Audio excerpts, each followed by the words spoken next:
মার্কিন president Donald Trump বলেছেন ইরানের উপর আর হামলা নয়, তার উপরে অর্থনৈতিক চাপ সৃষ্টি করতে হবে। এপাশে মার্কিন প্রভাবশালী senator Chris Murphy, Democratic senator, তিনি বলেছেন যুদ্ধ এখনই বন্ধ করা উচিত, তা না হলে প্রতিদিন ইরান শক্তিশালী হচ্ছে আর আমেরিকা দুর্বল হচ্ছে। আসলে পরিস্থিতি কোথায় গেছে ডোনাল্ড ট্রাম্প এবং ক্রিস মার্ফির এই কথা থেকে হয়তো কিছু বোঝা যায়। এর ভেতরে ভিন্ন কাহিনী আছে। তেলের দাম কিন্তু আবার বেড়েছে। মার্কিন স্টক এক্সচেঞ্জে অর্থাৎ শেয়ার মার্কেটে উদ্বেগ বেড়েছে। কেন? হরমুজ প্রণালী খোলা নিয়ে। হরমুজ প্রণালী খোলা নিয়ে কী হয়েছে? ইরানের পক্ষ থেকে অন্তত 6টি শর্ত দিয়েছে, সেই 6টি শর্ত মানলেই তবে হরমুজ প্রণালী খোলা হবে। সেই 6টি শর্ত মানা মানে আমেরিকাকে সরাসরি আত্মসমর্পণ করা। এপাশে ইরানের জাতীয় নিরাপত্তা পরিষদে বড় রকমের একটা পরিবর্তন হয়েছে। মহসিন রেজাইকে জাতীয় নিরাপত্তা পরিষদের সচিব করা হয়েছে এবং জাতীয় নিরাপত্তা পরিষদের যিনি সচিব ছিলেন মোহাম্মদ বাকের জুলকাদ, তাকে সর্বোচ্চ নেতা আয়াতুল্লাহ মোস্তফা খামেনির রাজনৈতিক উপদেষ্টা করা হয়েছে। দর্শক, এই বিষয়গুলো নিয়ে এখনকার ভিডিওতে আলোচনা করব। আপনাদেরকে দেখানোর চেষ্টা করব যে আমেরিকা ইরান যুদ্ধ করতে এসে কিভাবে বড় রকমের সংকটে পড়ে গেছে এবং এই সংকট থেকে তারা যে মুক্তির পথ খুঁজছে সেই পথটাও ঠিকমতো তারা খুঁজতে পারছে না এবং তারা সঠিক পথে যাচ্ছে না ভুল পথে যাচ্ছে। আমি আপনাদের কাছে এই বিষয়গুলো তুলে ধরার চেষ্টা করব। সুপ্রিয় দর্শক, আশা করি ভিডিও ভালো লাগবে এবং আপনারা শেষ পর্যন্ত সঙ্গে থাকবেন। আর ভিডিও যদি ভালো লাগে তাহলে লাইক, কমেন্ট, শেয়ার করবেন এবং চ্যানেলটি সাবস্ক্রাইব করে সাথেই থাকবেন প্লিজ। দর্শক, চলুন আমরা বিস্তারিত আলোচনায় চলে যাই। পরিস্থিতি আসলে কি হচ্ছে একদম খুঁটিনাটি বোঝার চেষ্টা করি। মার্কিন প্রেসিডেন্ট ডোনাল্ড ট্রাম্প তিনি বলেছেন যে এখন ইরানের উপর আর হামলা করা হবে না, হামলা দরকার নেই, বরং ইরানের উপরে প্রচণ্ডভাবে অর্থনৈতিক চাপ সৃষ্টি করা দরকার। তাতেই ইরান কাবু হবে, দুর্বল হবে এবং তারা আলোচনায় আসতে বাধ্য হবে। এই জন্য কী করতে হবে? এই জন্য ইরানের উপরে প্রচণ্ডভাবে নিষেধাজ্ঞা আরোপ করতে হবে এবং হরমুজ প্রণালীতে যে নৌ অবরোধ, ব্লকেট যেটা সৃষ্টি করে রেখেছে, এই ব্লকেটটা অব্যাহত রাখতে হবে। ডোনাল্ড ট্রাম্পের থিওরি। একথা কোথায় বলছেন? একথা তিনি বলেছেন মার্কিন প্রভাবশালী গণমাধ্যম আজকাল খুব চলে এইরকম একটা গণমাধ্যম এক্সিওস, প্রায় মাঝে মাঝে আমার আলোচনা আসে।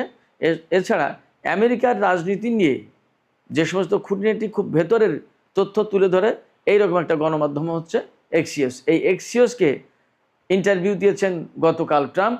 সেই ইন্টারভিউতে তিনি বলেছেন ইরানের উপরে অর্থনৈতিক চাপ সৃষ্টি করতে হবে। এখন এই জায়গার কতগুলো বিশ্লেষণ প্রয়োজন। আমেরিকা কি আসলে ইরানের উপর অর্থনৈতিক চাপ সৃষ্টি করতে পারছে বা আরও কিভাবে পারবে, কতটা সফল হবে? দেখুন, 47 বছর ধরে ইরানের উপরে নিষেধাজ্ঞা দিয়ে রেখেছে, সামরিক হস্তক্ষেপ করেছে, রাজনৈতিক হস্তক্ষেপ করার চেষ্টা করেছে, ভেতরে বিভিন্ন রকমের নাশকতামূলক তৎপরতা চালিয়েছে, ভিতরে গোলমাল সৃষ্টি করে দেওয়ার জন্য বিভিন্ন সময় অর্থের বিনিময়ে লোকজনকে অস্থিতিশীল করে তুলেছে, গোলযোগ, কেওয়াস, কন্দল এগুলো সৃষ্টি করেছে। এগুলো সব ইরানের পক্ষ থেকে বলা হয় এইভাবে। এবং হাজার হাজার নিষেধাজ্ঞা দিয়েছে, একটা দুইটা না, হাজার হাজার, এবং বিশ্বের কত কোম্পানি, কত ব্যক্তি, কত প্রতিষ্ঠানের উপরে যে নিষেধাজ্ঞা দিয়েছে তার কোনো শেষ নেই। ইরানের উপরে তো দিয়েছেই, ইরানের সাথে ব্যবসা করে, বাণিজ্য চালায়, এইরকম অজুহাত তুলে, অভিযোগ তুলে বিশ্বের কত ব্যক্তি, প্রতিষ্ঠান এবং ব্যবসা কেন্দ্র বা কোম্পানির উপরে নিষেধাজ্ঞা আরোপ করেছে আমেরিকা, তার কোনো ঠিক ঠিকানা নেই। ইরানকে তো সুইফট সিস্টেম, অর্থনৈতিক সিস্টেম, ব্যাংকিং সিস্টেম, কোনো সিস্টেমের ভেতরেই ঢুকতে দেয় না, রাখেনি। বাট ইরান কি মরে গেছে? মার্কিন কর্মকর্তারা এই কথাগুলো যত তাড়াতাড়ি বুঝবে ততই তাদের উপকার হবে, ততই তাদের জন্য লাভ। কি সেই কথা? কথাটা এই যে আমেরিকা ইরানের উপরে যে সমস্ত নিষেধাজ্ঞা দিয়েছে, এমনকি ডোনাল্ড ট্রাম্প আগের টার্মে ক্ষমতা এসে তিনি ইরানের তেল বিক্রি একেবারে জিরো করে ফেলার চেষ্টা করেছিল নিষেধাজ্ঞা দিয়ে, এত কঠোর চাপ সৃষ্টি করলো। কিন্তু ইরানের তেল বেচা কি আটকে রাখতে পেরেছে? ইরানের অর্থনীতি কি আটকে রাখতে পেরেছে? কোনো সময় পারবে না। এত কিছু করার পরে এখন মার্কিন সামরিক কমান্ডারদের কাছে ইমেইল পাঠানো হয়েছে কি, যে ইরানের বিরুদ্ধে অপ্রচলিত কোন পন্থায় বিজয়ী হওয়া যায় সেই পথ খুঁজে বের করো। কি পথ খুঁজে বের করেছে আমি জানি না, তারা সবাই কি তাকে পরামর্শ দিয়েছে কিনা এইটা যে যুদ্ধ বাদ দিয়ে অবরোধ আরোপ করো আর অর্থনৈতিক নিষেধাজ্ঞা আরোপ করো, এইটা পরামর্শ যদি দিয়ে থাকে তাহলে এটাও ভুল।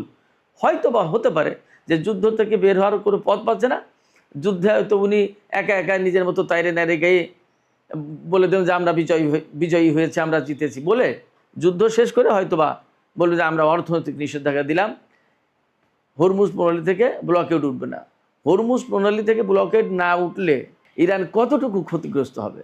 ইরানের তেল যদি চীনা জাহাজে গিয়ে আনে, তাই চীনা জাহাজের উপর হামলা চালাতে পারবে আমেরিকা? যদি তাই না পারে তাহলে ইরানের তেল বিক্রি তো আর কোনো ঝামেলা থাকে না। এবং আমেরিকা যে এই অঞ্চলে ব্লকেড সৃষ্টি করে রাখবে, নৌ অবরোধ সৃষ্টি করে রাখবে, ইরান তো বলেছে মার্কিন নৌবাহিনীর বিরুদ্ধে তাদের যে যুদ্ধটা, সেই যুদ্ধের খুব কাছাকাছি, 0 আওয়ারে পৌঁছার কাছাকাছি টাইম রয়েছে। যদি এখান থেকে ব্লকেড না তুলে নেয় তাহলে ইরান তো শুরু করবে হামলা। কি করবে তখন? বিমান বাহিনী নৌবাহিনীর দুটোর সাথেই একসাথে যখন যুদ্ধ করেছে ইরান, তখনই ভয় পায় না। আর এখন শুধু নৌবাহিনীর বিরুদ্ধে যুদ্ধ করবে, ইরান কি সেই ভয় পাবে? মোটেই না। তাহলে মার্কিন প্রেসিডেন্টের যে অর্থনৈতিক চাপ সৃষ্টি এবং নৌ ব্লকেড, এর কোনোটাই কাজ করবে না।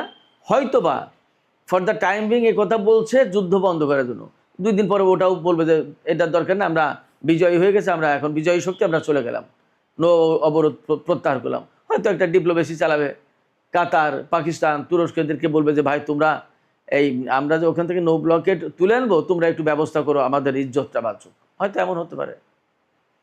তিনি যুদ্ধ কেন বন্ধের কথা